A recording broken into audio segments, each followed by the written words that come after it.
গল্পের শুরুতেই আমরা দেখতে পাই একদল গ্রামবাসী কোনো কিছু চিন্তা না করেই জঙ্গল থেকে একটা বিশাল বড় পাথর উল্টে দেয়, আর পাথরটা সরাতেই তাদের চোখ চড়ক গাছ।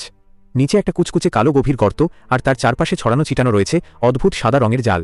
এটা দেখে একজন লোক জোরে চিৎকার করে তার বাকি বন্ধুদের ডাকে। সবাই তড়িঘড়ি করে ছুটে আসে, কিন্তু তারা সেখানে কোনো ভালো কাজ করতে আসেনি। তারা সাথে করে নিয়ে এসেছিল বিষাক্ত গ্যাসের একটি বক্স।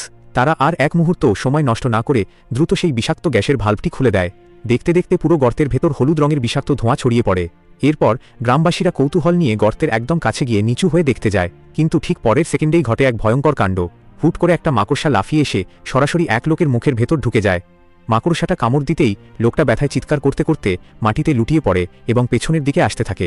ঠিক একই সময় গর্তের ভেতরে থাকা বাকি মাকড়সাগুলো বিষাক্ত গ্যাসের যন্ত্রণায় টিকতে না পেরে ঝাঁকে ঝাঁকে গর্তের বাইরে পালাতে শুরু করে, কিন্তু তারা খুব সহজেই নিজেদের সাথে আনা বাক্সগুলো বের করল এবং মাকড়সাগুলোকে কোনো দামি গুপ্তধনের মতো বাক্সে ভরতে শুরু করল। ওদিকে তাদের এক বন্ধু ব্যথায় ছটফট করছে, কিন্তু সেদিকে কারো কোনো ভ্রুক্ষেপ নেই।